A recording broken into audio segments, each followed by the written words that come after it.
Pretty high up there, in terms of longevity. Obviously, this is, kind of a celebration of how long he's been making music.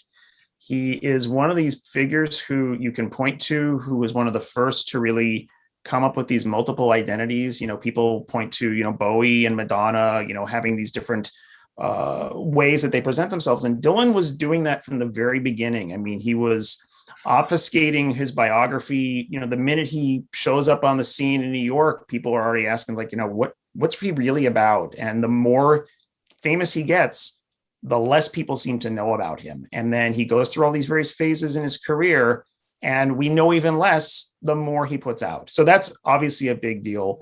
The influence that he's had on other bands, not just the Beatles, but the many, many, many, many bands who have sung his music.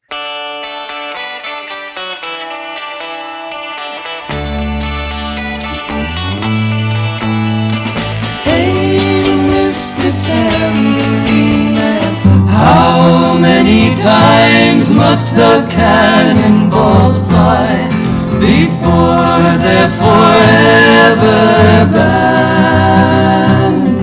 The answer, my friend, is blowing in the wind. But also so many musicians who have been influenced by the way that he writes his songs, the way that he fused folk music. Come and gather around, friends, and I'll tell you a tale of where the red iron ore pits run aplenty, but the cardboard filled windows and old men on the benches tell you now that the whole town is empty. And took on Electrified, took on rock, and didn't really care, apparently, what anybody thought about it, and just plowed ahead.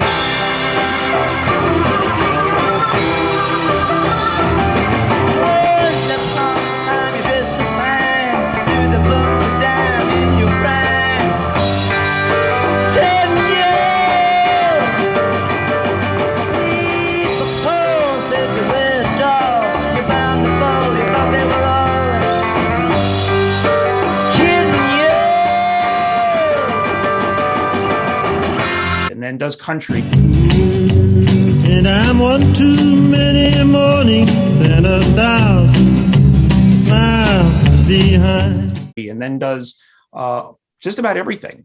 So, he really touches on so many parts of the kinds of things we're interested in popular music. Coming in, into the folk scene in the 1960s, and, people were already playing with this idea of, the music really can have a strong message. And it wasn't new, right? I mean, Billie Holiday is doing, Strange Fruit with a really, really powerful message back in the late 30s into the 40s. Southern trees bear strange fruit, blood on the leaves and blood at the root. Plenty of people are doing that, and even before that. But you've got someone like Dylan who is not just using the songs as a way to get that message across, but he's talking about very current stuff. He writes songs in the folk style, which means tunes that people can remember, and you just hit them with that tune over and over and over and over again. And yeah, so it's got five, 6 verses. That's okay, because you walk away with the tune. It's like, oh yeah, I really like that. But the songs don't just have to be sung by him. They're sung by lots and lots and lots of other people. Some of his most famous songs, he didn't record or didn't have as big a hit as other bands did with those songs. And this is at a time in the 60s and into the 70s where people stopped wanting to hear covers, right? In fact, in some ways, it was the singer-songwriter who really put the nail in the coffin of doing other people's songs, because we wanted to hear that particular version. And yet Peter, Paul and Mary, right? And Pete Seeger.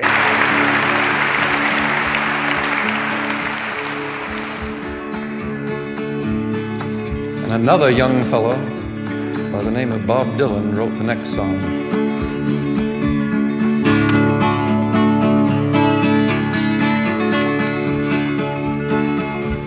Where have you been, my blue-eyed son? Where have you been, my darling young one? I've strayed on the side of 12 misty mountains. I've walked and I've crawled in 6 crooked forests. Walked and I've strayed on 6 crooked highways. Been out in front of a dozen dead oceans. Been 10,000 miles in the mouth of a graveyard. And it's hard, hard, hard, hard. It's a hard rains are gonna fall. Because it's not just the folk rock sound, it's rock and it's country and it's every other language that his music has been put into. I mean, it is truly worldwide. So he really, for that alone, he's, ridiculously significant and has a lasting effect, not including everything else he's done. This is somebody who saw Buddy Holly 3 days before Buddy Holly died. Well, that'll be the day when you say goodbye, yeah, that'll be the day when you make me cry. You say you're gonna leave, you know it's a lie, 'cause that'll be the day when I die. So he has this very strong connection to rock and roll, but that's what makes his move to folk, and frankly, all the moves that he's made musically, that much more interesting because they're so clearly deliberate. He's doing it because he wants to craft what we think of him as a performer, and who cares what anybody else thinks. That's always been kind of the thing that people, I think, love and maybe hate about him as well, is he does what he thinks is right. And if he changes his voice to do a country album, for instance,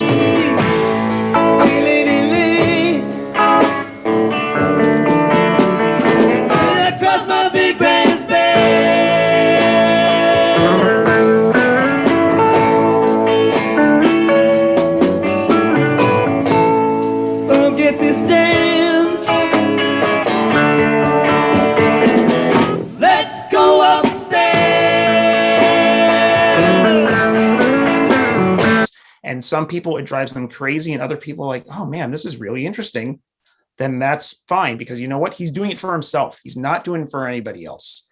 And, when he goes to New York and he's channeling Woody Guthrie and hanging out with him in the hospital, and, he's hanging out with Ramblin' Jack Elliott, and he's hanging out with Dave Van Ronk and with, Farina and all these other people, it's like, oh yeah, this is really the way that I can present myself.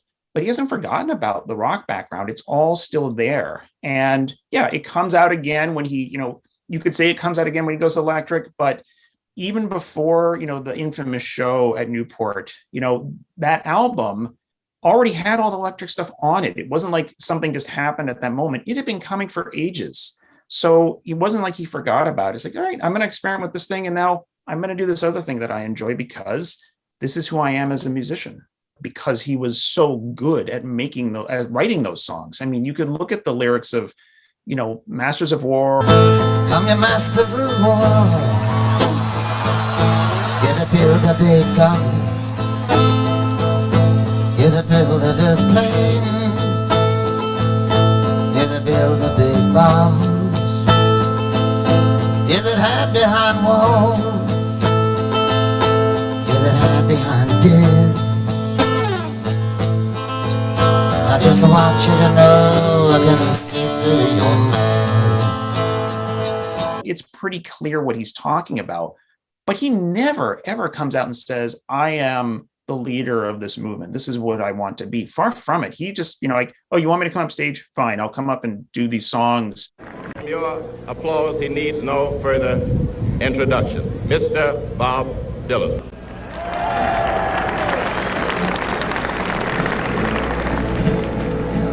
Bullet from the back of a bush took Medgar Evers' blood. His finger finds the trigger to his name. They heard no hit out in the dark. The hand set the spark. Two eyes took the aim behind the man's brain. But he ain't lame. He's only a pawn in their game. But that is just not who he is. but he is so good at it that who else, he's the unacknowledged, not the unacknowledged, he's the sort of unofficial leader of the movement. And the songs themselves become anthems because they're so well written, because they're so effective.